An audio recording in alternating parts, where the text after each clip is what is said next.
कोई आपका रमजान में खाना पीना जरा डिस्टर्ब हो गया या अब आपको रूटीन बेहतर लग रहा है? बहुत से लोगों को बाय द वे ये रूटीन जरा बेहतर लग रहा है, लेकिन एट द सेम टाइम अभी 3-4 रोज 5 रोज तो वैसे ही एडजस्ट होने में लग जाते हैं। आप पहला हफ्ता फौरन ही तो नहीं, जिंदगी में पहली बार तो रोजे नहीं रख रहे ना, जिंदगी में पहली बार नहीं लग रहे, लेकिन आपको पता ही है बहुत सारे इश्यूज होते हैं। फॉर इंस्टेंस जिन लोगों को माइग्रेन होता है उनके 2-3 पहले रोजे तो उसी चक्कर में गुजर जाते हैं क्योंकि सर दर्द शुरू हो जाता है, सो वो सारे इश्यूज हो जाते हैं। But I guess it's getting better. और रूटीन तो आपको पता ही है, रमजान जो भी हो रूटीन अच्छा बन ही जाता है। अच्छा, लेकिन हमने आपको बताना ये है, और ये सारी बात ही शुरू इसलिए हुई है because we want to tell you कि क्या आपको करना चाहिए, क्या चीज़ें जो हैं वो, क्योंकि गर्मी के रोज़े हैं, या हालांकि होनी नहीं चाहिए थी इतनी गर्मी, बट अब तो बिल्कुल ही गर्मी के रोज़े रख रहे हैं। So what can make your रोज़ा बेटर, और ख़ास तौर पर जो हम जो फ्राइड चीज़ें खाते हैं और ये वो ना, इससे हम आपको डराने लगे हैं अभी।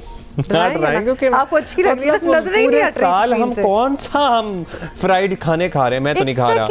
हम पूरा साल फ्राइड खाने खाते हैं और रमजान में तो अपने आप को एक पासपोर्ट और टिकट वीजा लगा देते हैं कि अब तो खाओ भाई। रमजान में तो जायज होता है। इट्स नॉट एज इफ हम पूरा साल। मेरी बात सुने, रमजान में भी बंदा इफ्तारी के टाइम भी पकौड़े ना खाए। I am not eating pakoras. I had rolls. अच्छा, आप बताएं जरा, आप क्या खाते हैं? I had rolls, छोटे वाले समोसे। तो रोल को किस तरह पानी में उबाल के खाया? फ्राई। मैं तो कह रहा हूँ मैं खा रहा हूँ। अच्छा, फ्राई मैं तो खा रहा हूँ। सो इसी पे हम जरा बात कर लेते हैं। Why aren't you using your air fryer? ठीक है, मगर उस पर जायका नहीं आता, आपको पता है। बात तो सारी यही हो जाती है ना कि मतलब कि दुनिया में ऐसी चीज़ें इजाद हो गई हैं जहाँ आपको तेल में पूरा डिबो के चीज़ें नहीं फ्राई करने की ज़रूरत, लेकिन नहीं, हमें वो जायका नहीं पसंद।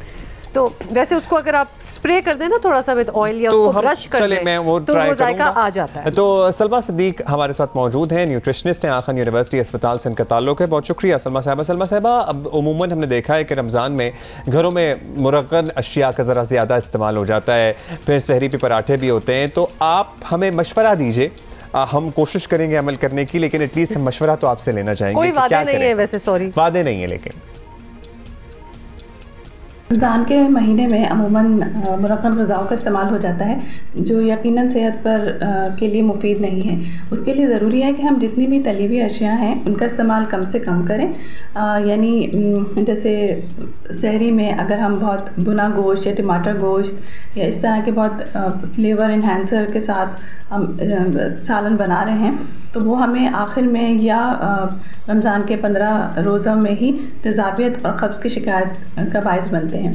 तो इन सब से बचने के लिए हम सादा खाना खाएं। उसमें आपका सब्ज़ी गोश्त का सालन है, हल्के तेल और नमक में बना कीमा है, कबाब है, सब्ज़ी गोश्त के सालन जो कि शोरबे वाले होते हैं, ये भी अच्छे खानों में शुमार होता है। चलिए, ये तो खाने की बात होगी और ये अब्दुल्ला टोटली आपके लिए थी बाय द वे। लेकिन सलमा आपसे ये भी पूछ रहे हैं ख़ासतौर पे क्योंकि ये ज़रा अनएक्सपेक्टेडली कुछ ज़्यादा ही गर्मी होगी, बल्कि हीट वेव टाइप सिचुएशन होगी इस रमज़ान में, तो डिहाइड्रेशन के बड़े चांसेस हैं, लोग रोज़े के अंदर ही दौरान ही डिहाइड्रेट ना हो, इसके लिए क्या आपकी एडवाइस है? हमें अमूमन डिहाइड्रेशन की शिकायत हो जाती है जो कि हमें कब्ज़ की सूरत या तेज़ाबियत की सूरत में नज़र आ रही होती है।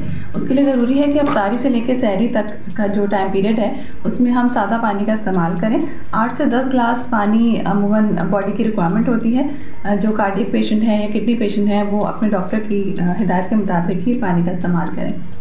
सादा पानी बहुत ज़रूरी है।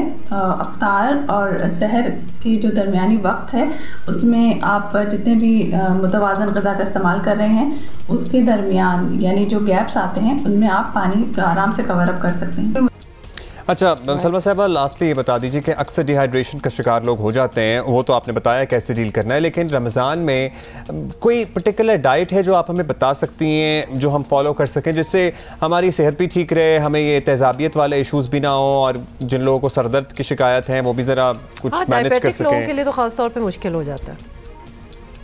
मुतवाज़न ग़िज़ा में अनाज, लहमियात और चिकनाई इनका एक जो पोर्शन है वो कंट्रोल करके इस्तेमाल करने से आपके रोज़े में हाइपो और हाइपर के चांसेस बहुत कम हो जाते हैं। अनाज का इस्तेमाल आपके आधे दिन के रोज़े को में ग्लूकोज के लेवल्स को मेंटेन रखना होता है, जिसमें आपकी चक्की के आटे की रोटी है और दलिया है, सलाद, कच्ची सलाद है जो जिसमें फाइबर होता है। ये आपके आधे दिन के रोज़े में शुगर लेवल्स को मेंटेन रखना होता है। साथ साथ आप जैसे अफ्तारी में आराम से खजूर, लेमनेड का इस्तेमाल कर सकते हैं, हल्की लस्सी का इस्तेमाल किया जा सकता है। साथ में अगर खाने का इत्तेमाम कर लिया जाए और फिर तरावी के बाद या इशा की नमाज के बाद आप हल्का फुल्का चना चाट या फ्रूट चाट का इस्तेमाल करें। थैंक यू सलमा साहब।